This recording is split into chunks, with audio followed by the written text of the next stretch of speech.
Assalamualaikum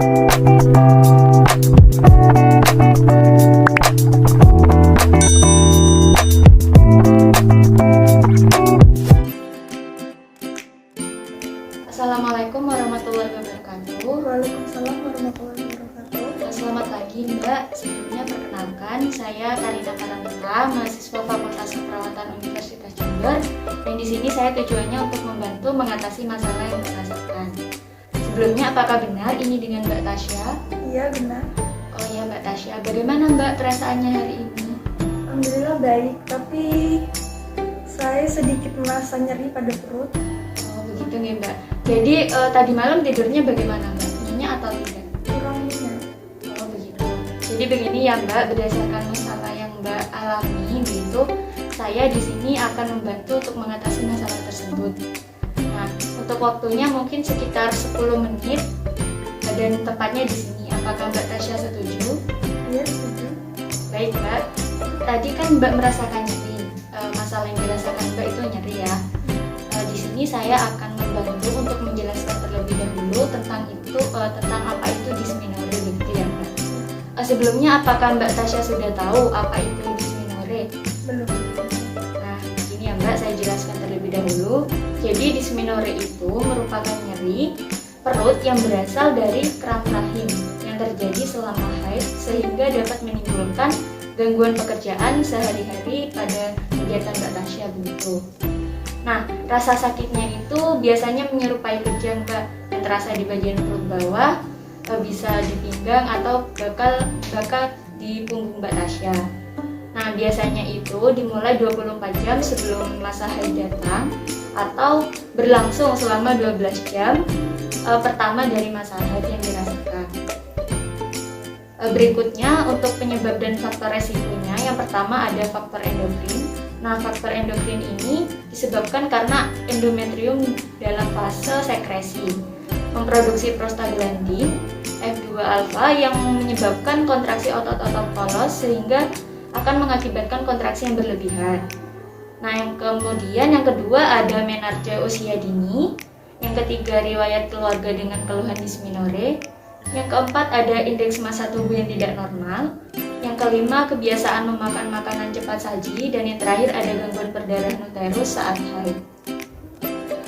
Lalu untuk tanda gejalanya sendiri itu apa? Jadi yang pertama bisa kekakuan atau kejang di bagian bawah perut, bisa di punggung ataupun di pinggang begitu ya Mbak. Kemudian mual atau muntah. Kemudian punggungnya itu terasa nyeri dan biasanya juga bisa sakit kepala begitu Mbak. Dan yang terakhir, bagaimana sih cara mengatasi dysmenorrhea tersebut? Jadi untuk mengatasi dysmenorrhea tersebut, kita bisa menggunakan dua terapi. Yang pertama terapi farmakologis. Biasanya bisa menggunakan obat-obatan golongan NSAID, misalnya seperti ibuprofen dan naproxen sodium. Kemudian bisa menggunakan aspirin, asam mefenamat, paracetamol, dan Venomax. Dan juga bisa menggunakan perawatan hormonal, yaitu seperti pil kontrasepsi oral kombinasi. Nah, yang saya akan ajarkan ini terapi non-farmakologis ya Mbak. Yang pertama dengan meningkatkan konsumsi makanan yang kaya omega 3, kemudian berolahraga ringan, kemudian bisa menggunakan kompres bagian yang nyeri dengan air hangat, dan yang terakhir serta istirahat yang cukup. Nah, sudah ya Mbak saya jelaskan. Jadi sebelum lanjut ke tindakan, apakah ada yang ingin ditanyakan terlebih dahulu Mbak? Tidak ada. Sudah jelas? Sudah. Nah, karena sudah jelas dan tidak ada pertanyaan, di sini saya akan mengetes Mbak Tasya bagaimana cara mengatasi dysmenorrhea dengan terapi non-farmakologis. Dengan mengonsumsi makanan yang sehat, berolahraga dengan ringan, Ya. istirahat yang cukup. Nah, jadi sudah mengetahui ya Mbak apa itu dysmenorrhea dan cara mengatasinya.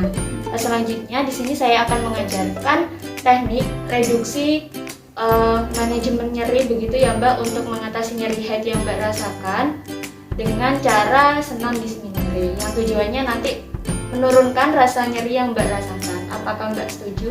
Setuju. Baik Mbak, kita akan melaksanakan. Saya ajarkan terlebih dahulu dan Mbak Tasya mencoba mempraktekkan itu ya. Ya. Baik.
Mbak Tasya, bagaimana setelah melakukan senam dysmenorrhea tadi? Alhamdulillah nyerinya sudah mulai berkurang. Alhamdulillah ya Mbak. Jadi gini ya Mbak, kalau Mbak Tasya merasakan nyeri pada saat menstruasi begitu, Mbak Tasya bisa melakukan tindakan yang sudah saya ajarkan tadi, yaitu senam dysmenorrhea.